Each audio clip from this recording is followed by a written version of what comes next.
Hello, America. Welcome to Culture Club USA. I'm Dubrava. In today's episode, we'll be a fly on the wall for a debate with conservative commentator Liz Wheeler and perpetually constipated huffin' and puffin' grease-poppin' liberal CENK Uygur. This should be fireworks. Let's get into it. All right, joining me now, Liz Wheeler. She's the host of the Liz Wheeler Show, author of Hide Your Children, Exposing the Marxists Behind the Attack on America's Kids. And she's going to take the pro-Trump position. Liz, welcome.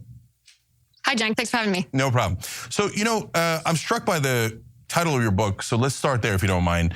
You said that exposing the Marxists behind the attack on America's kids. So do you think Kamala Harris is a Marxist? I think her policies are in line with Marxist ideology. If you look at an open borders policy, if you look at her support of Black Lives Matter, if you look at her soft on crime policies, if you look at her embrace of redistribution of wealth, a lot of that is in line with a Marxist ideology that takes private property or individual rights away from people and ostensibly gives them to the collective, but really gives them to government. So, Liz, you know Marxism is when the government takes all the private property, right? So your car, your home, your company, etc. You don't think Kamala Harris is going to do that, do you? I mean, CENK, you got to give it to him. He's got to look a little smart, So, Anna told me backstage that, Marxism is when the government takes all your property, right? Ha! Got her! Let's see what the comeback's going to be. Oh, God. Well, when I analyze a politician's ideology, oftentimes, of course, they don't tell the American voter exactly where that ideology lies. But if you look at the people that Kamala Harris has hung around her entire life, or the people that she's praised, let's use the Black Lives Matter organization, for example. In 2020, we all watched the summer of rage after George Floyd when Black Lives Matter rioters were torching buildings, assaulting cops. Kamala Harris posted on her X account, the tweet is actually still live for anybody interested in looking at it, encouraging the American people to go and donate to the Minnesota Freedom Fund, which is a fund to bail out violent criminals who are arrested for the assault of cops or for the arson and the vandalism, the looting, the robbery that they were committing. And that's, you can't argue that is a position, a political position that is encouraging of law and order. That would be a political position of chaos, of anarchy. And the leaders of the Black Lives Matter movement, the founders, Patrisse Cullors, for example, Alicia Garza, they actually admit they are trained Marxists. So that is not something that I am inferring from the Black Lives Matter movement. It's something that they have said that motivates their organization, and Kamala Harris supports that. Now, I know there are a lot of people in the United States, especially during 2020, who weren't Marxists. They thought they were supporting a good cause, but unlike many conservatives, I actually don't think Kamala Harris is stupid. I don't think that she's a dumb person. I think that she is an ideologue, and I think she knew exactly what she was doing when she supported not only the Summer of Rage, not only the violent rioters that were torching cities, but this organization themselves. She just went scorched earth on him. Now, what is he going to say after that?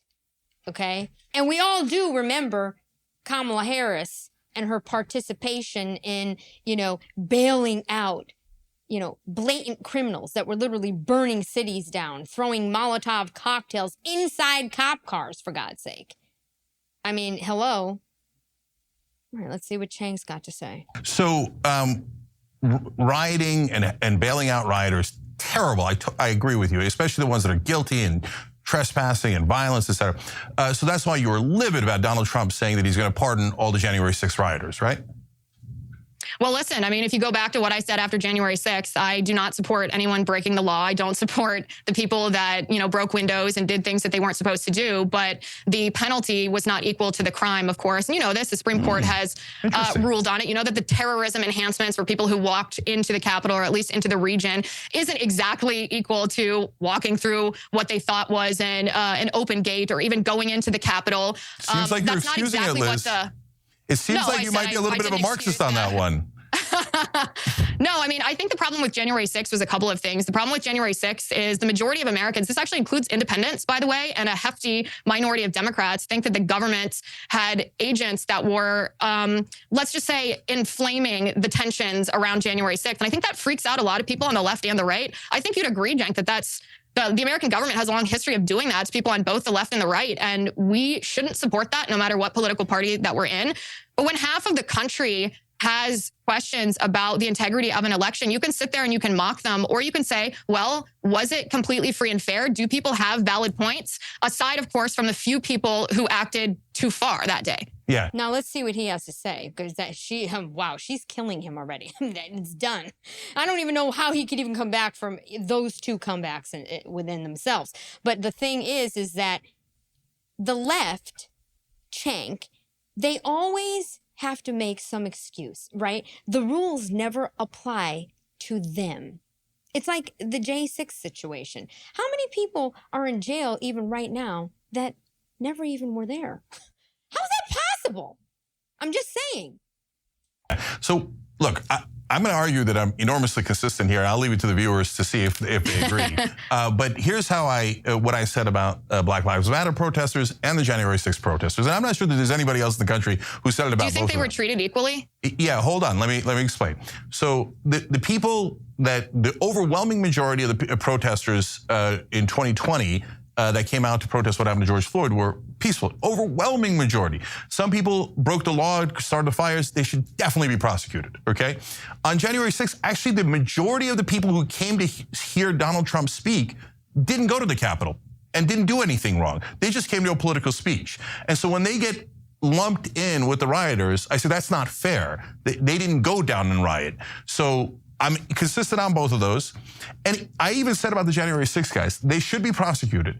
But I'm consistent in that riots sometimes are the voice of the unheard. And the MAGA guys feel unheard because they hate the establishment so much, and the establishment never gives them a voice, and that's why they like Trump. So I get it. Nevertheless, they broke the law. The guys in 2020 that started the fires, broke the windows, broke the law, and they should be treated consistently. But you're saying supporting Black Lives Matter protesters who were peaceful and bailing out the guys who didn't do anything wrong, et cetera, is Marxism.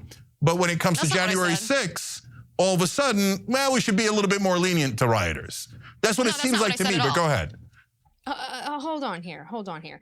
I haven't seen any tribunals for any of the Black Lives Matter situations, okay?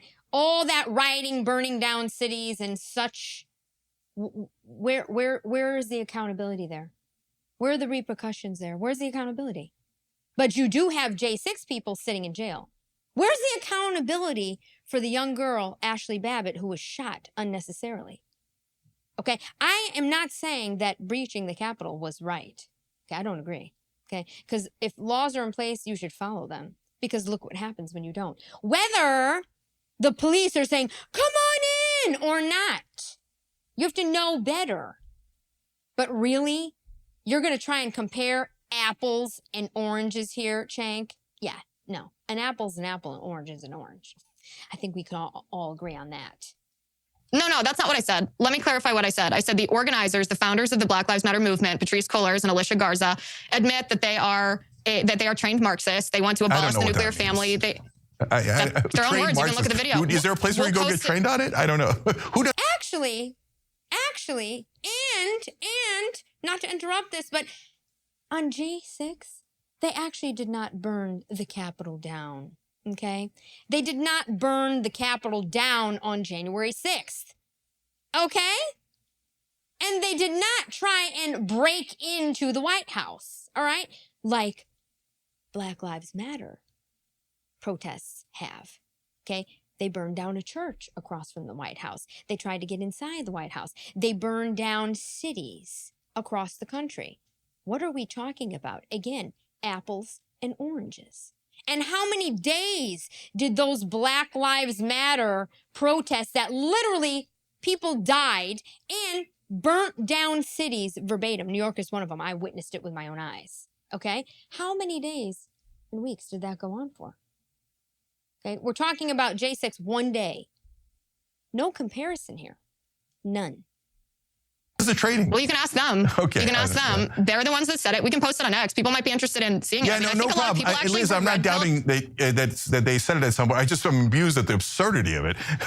There's no Marxist. There's no actual Marxist in American politics. Nobody's coming to get your house and your car. This is all like trying to scare people. Jake, you've been around politics long enough to take politicians at their word when they actually tell you what their strategy is. In fact, I want to get to that next. But go ahead, finish your thought. Let me explain what I was saying. Yeah. The founders of Black Lives Matter say that they are Marxist. I see no reason not to believe them because that's what their actions show.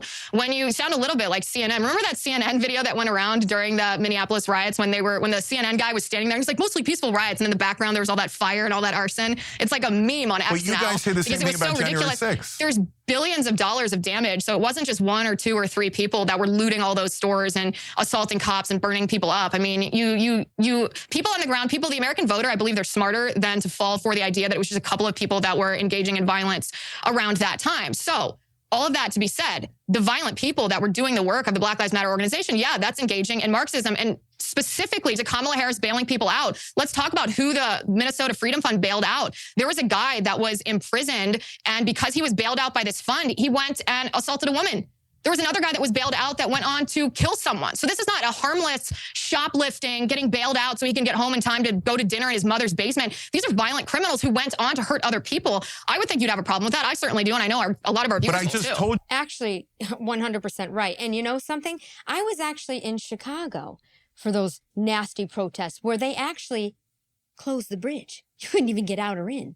Okay, and you want to talk about violence and looting? Literally, I was staying at the Waldorf, and down the street the next morning, every store was destroyed. The only store they couldn't get in was the Hermes store. Okay? You walk down the street and people are trying to sell you Dior bags for $50. I mean, it was absolutely insane. Destroyed Chicago. Violently destroyed Chicago. Okay? Absolutely true. With my own eyes, I saw it. I just told you that I had a problem with the people who committed the crimes, but you told me the January 6th guys were mostly tourists. Or to be fair to you, you didn't say that. I think Tucker Carlson did. So like I'm just pointing out the obvious double standard. But let me go to the next thing that you mentioned. No, I mean, I said it didn't fit the crime. This is my question. Jacob Chansley, who is the guy that people call QAnon shaman, do you think if he had not been apprehended that he would have gone on to overthrow the seats of American government? Like, what do you think would have happened to that? What do you think he would have done if he wasn't stopped? And actually, Liz, I mean, I want to get back to the idea of Kamala Harris being an ideal. See, even Cenk said no. Even Cenk had to say no at that. I mean, come on. This is ridiculous. What did they actually do in the Capitol? What did they do? They broke some windows and went inside and had escorts, police telling them, come on in. Oh, this is this part. That's really, look at the actual footage. Tucker Carlson, I must say, did an amazing job at showing that. For any of us who want to really know what happened there, we can see it for ourselves.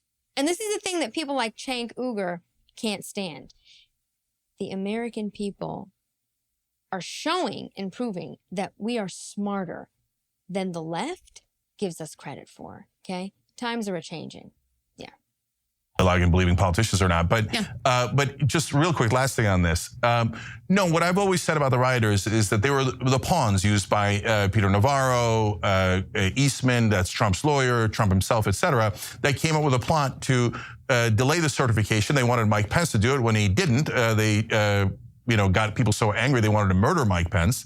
And so the whole point of that was not to take the building and keep it. People who imply that are being super silly. That would never, ever work. No, it was to delay the proceedings so they could bring in their fake electors. And they did have fake electors. I interviewed Rudy Giuliani at the RNC, and he said the real Trump electors wouldn't do it. And so they had to bring in fake electors to do it. And Liz, that's why I'm against Donald Trump. I don't like the establishment at all. But a guy who says that he wants to terminate the Constitution, set up a fake elector scheme to overturn an election, that guy hates America. I'm not going to vote for a guy who doesn't believe in our democracy and our Constitution. So I don't understand how you guys can get past that. Well, a couple of things. I don't think that that's an accurate characterization of what happened. I mean, if you go back in American history, in 1960, Hawaii actually rescinded the certification of their electoral votes, meaning they took back their electors because they had fraud, and they wanted to make sure that that fraud was taken care of so that people could count on the integrity of their votes. So it's not unheard of for a state. It is wonky, it is nitty-gritty, it is uncommon, but it's not unheard of historically, nor is it illegal for states to reevaluate what slate of electors are sent to the vice president to count. That's actually what was asked of Vice President Mike Pence. And you can agree with what Mike Pence did. You can disagree with what Trump did. That's fine. But the accurate characterization of what happened is there were state legislatures from Pennsylvania, from Georgia, from Wisconsin, from Arizona, who actually wrote to Congress and said, well, wait a second. Now that we have more information about some of the things, the electioneering is what I call it, the changing of the rules that happened before the election. Now that we have more information, we want to make sure that our election was secure. We want to make sure that the integrity of people's votes are protected. So just hold on a second before you certify to make sure that this slate of electors is actually the slate of electors that we want to send. That's what was asked of Mike Pence. He wasn't asked to judge which slate of electors was real or not real. He wasn't asked to make that decision unilaterally. No, he was just asked to hold on a second. So Liz, they were fake electors. And second of all, he didn't win the election. So what do you mean when you say fake electors, though? So you have your slate of electors. Like today, Kamala Harris has her slate of electors and Trump has his. Those are already in place. And they had them in 2020 as well. But Donald Trump's real electors wouldn't sign off on him winning the election because he didn't. So they had to bring in fake electors that weren't even Trump's, because they were the only ones willing to sign documents saying he won when he didn't win. I mean, Liz, you know he didn't win, right? That's not what was asked of Mike Pence.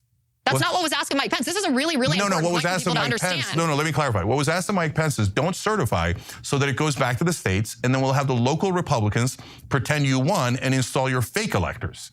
So now listen, you're familiar, I'm sure, with the 12th Amendment of the Constitution. You're, I'm sure, familiar with how the Electoral College works. You know that, say if there's a governor of a red state, take Kansas, for example, if the governor of Kansas, which Trump won, and this is hypothetical, if he decided to send a slate of Kamala electors to the United States Congress, that would be fraudulent. That would not be how the people voted. So is there any recourse for that? Well, sure, there's recourse. He can call a joint session of his state legislature. They can send an alternate slate of electors. There are things that happen if there's any kind of fraud, and that's what hasn't been litigated in our country. That's what the question was on January 6th that Mike Pence decided that Trump disagreed with him on. You send the real electors. Listen to what I'm saying. You don't invent new electors. I know it's complicated, but your viewers probably want to know exactly what happened, because the reason that you and I both work for alternative media organizations is because we don't want to just constantly be hit with the spin of the corporate media. We want to actually engage with what the truth is. Sometimes the truth is complicated. So in my hypothetical example, there is recourse for what to do if a state sends electors, but there are people in the legislature who have a role, a constitutional role, of course, as you know, to send those electors. And if the governor of that state does not call a joint session of the legislature, well, then members of that legislature asked Pence, hold on a second while we figure this out. That's what happened. But they already figured it out, Liz. So last two things on this. So look, number one, in a situation where, one guy's trying to cheat, like the governor of Kansas, et cetera, in your hypothetical, you would then install the person's actual electors. You don't have to come up with new electors. They both have slates of electors. So that's why the fake electors gives the game away, that they were definitely wrong. Second of all, you would do that in a scenario where you actually won the vote. But Georgia did 3 recounts, a hand recount. Arizona did 2 recounts. They all did recounts. It wasn't even close. Liz, at this late date, are you still pretending that Donald Trump won the 2020 election?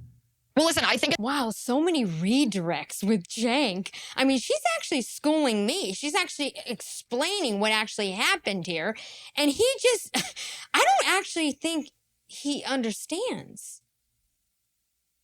I wonder. It's like they're told to push a narrative, and no matter what, whether CENK knows what she's saying is accurate or not, he's going to keep pushing the narrative to his viewers so that we can have the same people saying, Donald Trump's a racist, with absolutely nothing to back it. You know what I'm saying? That's how the left plays. It's crazy. It's crazy to watch.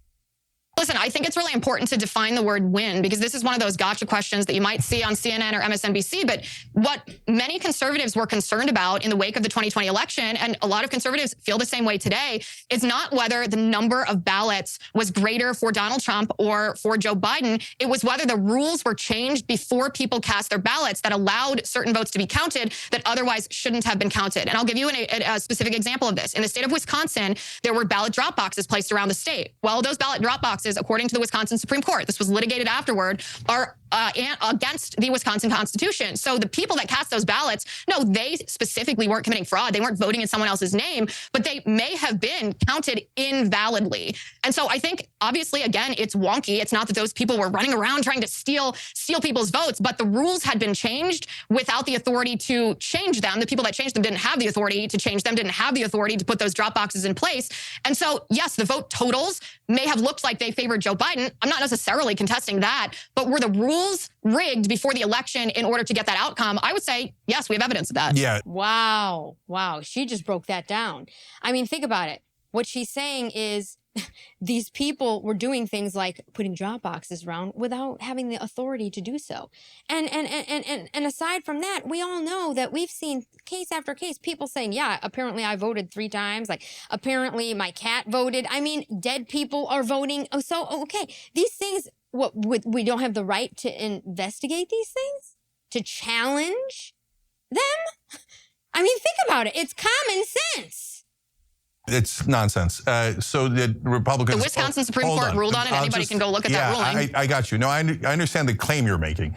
My point is, Brian Kemp, for example... Where is the Wisconsin Supreme Court wrong on that? Hold on, let me explain. So Brian Kemp, for example, when he was running against Stacey Abrams, especially the first time, wiped away a lot of... Look at that. He just dismissed facts. You see, this is what the left does. She's talking to him about the Wisconsin ruling, and he just dismisses it because it's a fact. See, you can't argue facts all the time. You know what I'm saying? So he's just going to dismiss it. Okay, keep it moving. Keep it moving. It's crazy. A lot of Democrats from the voter rolls pretending that, oh, I am just getting rid of dead people on the voter rolls. Didn't do it to Republican counties, did it only to Democratic areas. It was, in my opinion, massive cheating. So I hated that election. I hated the result of that election. I thought it was an election that was illegitimate in a lot of ways. But what's done is done. I hate that that's true, but the votes were cast. You don't get to say afterwards, well, I didn't like the way you did the election. What are we going to do? Just redo it? I'm going to pretend I won? Should Stacey Abrams have gone and rioted and try to take the Georgia state capitol? No, we have rules. By the way, the Republicans are doing it right now. They're wiping away voter rolls all over the country. I hate that they do that, and they should be prevented ahead of time from doing that. But if we can't prevent them ahead of time and people go to vote, it is what it is. So this constony relitigating, no, I'm not leaving office. It is what it is? Is he nuts? These are our elections, okay? Our money goes into the government through our taxes, and we have the right to have a fair, honest election. What is he talking about? It is what it is. This affects us. Maybe not him, okay? Maybe not the elites of the elite. Give me a break, Cenk. Do you even realize what you're saying to your viewers? You look like an idiot. Not leaving office. Everything is cheating. If I don't win, it's all cheating. Okay, both sides can play this. Then Liz, hold on, let me finish the thought. Then, okay, you say, okay, if Kamala Harris thinks that you guys did cheating just the way that you described and just the way that I just described, since she's the vice president, she could not certify the election, right? And she could say, that's it, I'm sending it back, and I got a bunch of fake electors who are going to come in and say I won.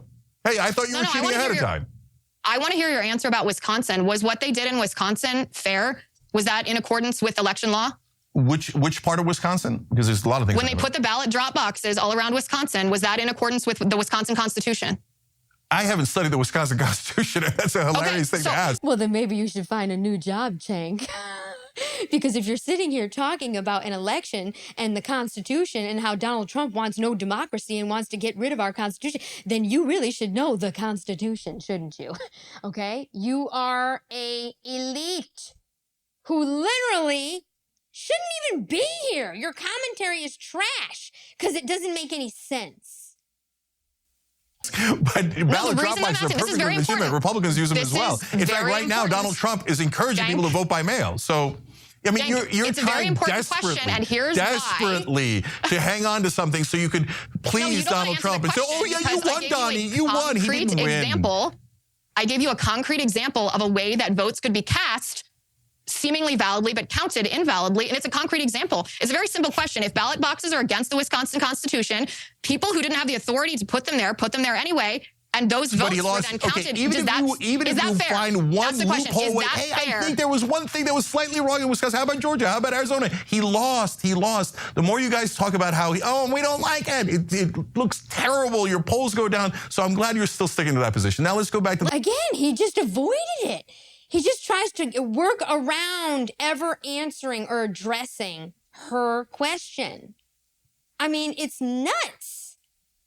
Listen, you can't answer the question because you're on the wrong side of that. You can't answer the question because... No, Liz, I'm happy to adjudicate everything in the right process. What's the right process? We live in a democracy, 3 branches of government, and the right process is you go to the courts. So if you guys have gotten... the Wisconsin Supreme Court ruled Let me finish. So if you guys go to the courts and you prove that it was unconstitutional and they have a remedy for that, God bless. And you did go to the courts and you lost all 61 cases because you guys were monumentally full of crap. What did the Wisconsin Supreme Court say?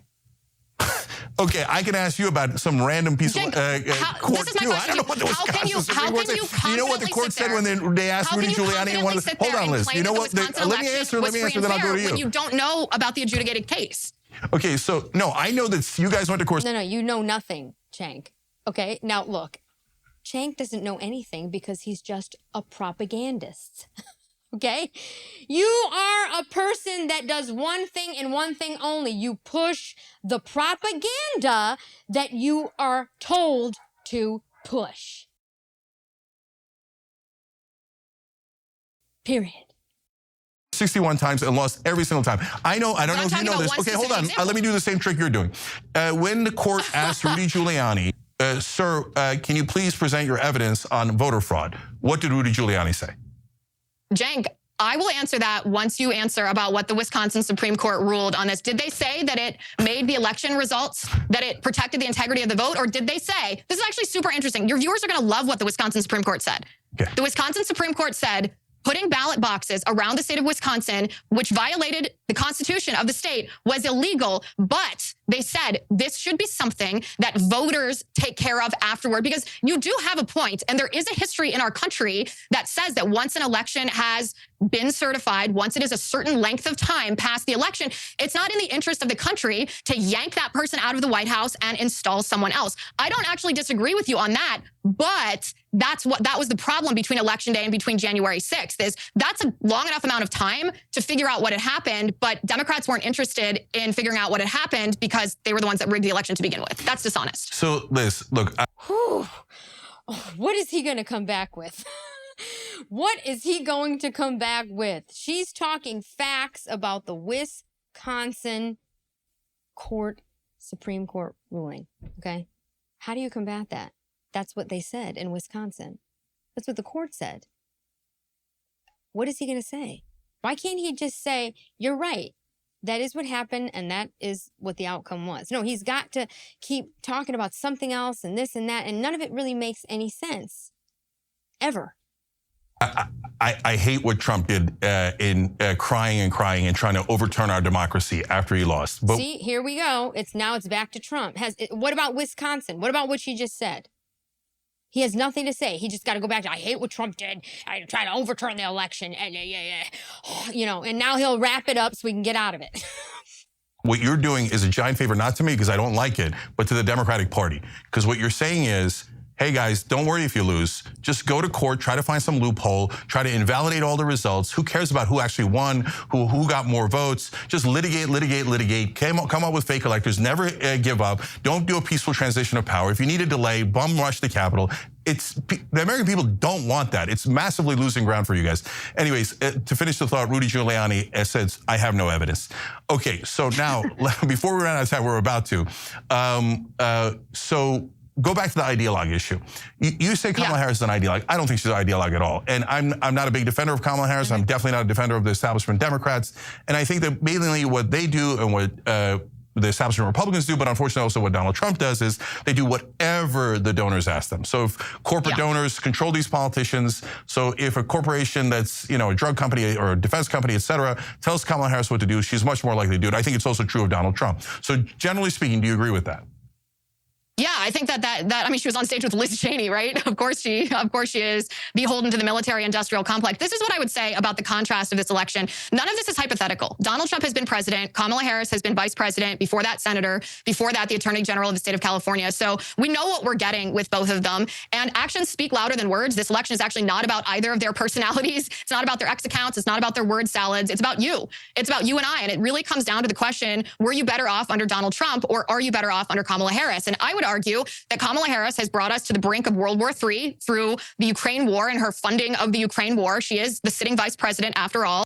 This is entirely dangerous. I don't want to die in war with Ukraine. You don't want to die in war with Ukraine. We don't want our money devalued. All this spending on her wars, which she profits from, has caused inflation to skyrocket. Since she and Joe Biden took office, inflation has skyrocketed by 20%.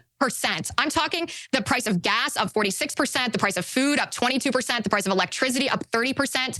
Meanwhile, she denies that there's a crisis at the southern border. We have millions and millions of people crossing every year across our border. It's completely unsecured, including criminals and terrorists. There are right now over 600,000 illegal aliens in our country who have a criminal history, which is dangerous to us. And meanwhile, our cities, she did not do anything to help the violent crime rate in our cities. In fact, during the Biden administration, crime has gone up by 4.5%. Yeah. If you contrast that to how we were under Donald Trump, it's not rocket science. Everyone in this country and everyone watching the show don't necessarily have the privilege to vote emotionally. A lot of people have to vote for the candidate who is better for them, who makes it easier for them to make a living and have a job, and makes it easier for them to build up a savings and take care of their family. That choice is pretty obviously Donald Trump. So I would. Now he let her go on and on because while the screen switched, somebody's giving him the answers. Because, I mean, how do you combat anything that Liz Wheeler just said? I mean, even if you only understand a portion of it, right? Even if what she said was a lot, right? And you can only comprehend a tiny portion of it. The one thing is this. Donald Trump was president for 4 years. Kamala Harris has been vice president for 4 years. We already know what both are about. That's it. Were you better off with Donald Trump as president or with a Biden-Harris presidency? It's very simple. It really, all of this debating and this and showing up and Joe, all this stuff, yeah, it's great and everything. But actually, do we even really need it? No, because the thing is that basically our wallets can tell us. The wars that we're in right now can tell us. I mean, the state of the country tells us basically how we're going to vote. I mean, I don't understand what more there is to discuss. We've already seen what they can do. Okay? Very, very brilliantly said for her, for real. Trump. So I wish I could counter all the inflation, immigration, all crime, all those issues. I'll do it with other conservatives that are about to come on because I don't want to take into their time away. We're out of time here, but he'll do it with other conservatives that are about to come on. He's like, get her. I can't get rid of her now. Now, when that screen, he was like, ow. He can't keep up with her. How embarrassing. Sometimes I wonder.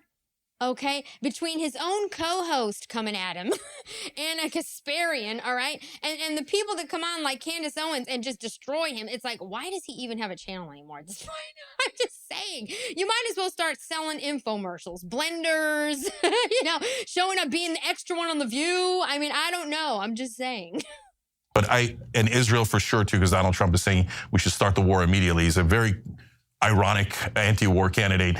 Anyways, but I do want to end on one last thing, Liz, which is that I wanted to note the irony that in the beginning you said that Kamala Harris is a type of Marxist and could take away people's companies. And at the end, you said she works for companies and corporations and her donors. So does she want to take away private companies or does she want to help private companies? Probably both. I mean, people in power are completely corrupt. You know that about Kamala Harris. I mean, she's nothing if not a power-hungry, power-grabbing, corrupt politician here. If you're talking about, I mean, I do have one last question for you. I look at your content sometimes. I certainly looked at your X account. How, and this is a sincere question, I'm just curious, how can you consider voting for Kamala Harris when she sits on stage with Liz Cheney, who is the neocon of all neocons? Like, she just wants to make money off of sending people to war and killing people. How can you vote for her if she's on stage with Liz Cheney? Yeah, no problem. So let me answer this, then I got to go to Dan Holloway. I hate it. I hate that she's on the stage with Liz Cheney and that she's embraced Dick Cheney. I think it's a terrible political strategy. I don't want anything to do with the neocons. But every time I see Kamala Harris doing something wrong, I look over to Donald Trump and he does it worse. So how can you live with Donald? There were no wars, hold on, let me explain. no new wars during Donald Trump's presidency. I know. You guys love that talking point. Except for the fact that right now, Donald Trump, when asked about the Middle East and Israel, he said they should immediately bomb Iran and he's going to pay for it. He's going to make us fight for that war, fight that war. So he is actively more pro-war than Kamala Harris. It's always damned if we do, damned if we don't. No, actions speak way louder than words unless you're voting emotionally. When Donald Trump was president, there were no new foreign wars. He ended foreign wars. Under the Biden-Harris administration, we are spending, what is it, $175 billion? He's going to make us pay for all those wars, and you know $175 billion to Ukraine. Are you saying he's not going to make us pay for Israel's war? Are you saying that he's not going to make us pay for it? I think that there's cognitive dissonance that you pivot to Israel instead of looking at what Kamala Harris is doing with Ukraine. I mean, does that not bother you? It's the exact topic we were talking about. Okay, I got to go. Liz, thank you for doing it. I appreciate it. It was a good conversation. Thanks, we should do it again sometime. Everybody check out Liz Wheeler. Thank you. Thank you. Wow. Liz Wheeler just probably left that debate going, how stupid can these people be? Can somebody get me someone smart to debate? I mean, my God, Cenk. I mean, you can't even sit here and agree that we've already seen what Donald Trump is about. And we're looking at what the current Vice President, Kamala Harris, is all about. Okay? I mean, my gosh. I hope you guys enjoyed that debacle of a debate. You should be ashamed of yourself, Cenk, and maybe get into the infomercial world. I could see you selling blenders and Foreman grills. Or the Impossible Burger. All right, I'm Debrava. I hope you guys enjoyed this. See you on the next one.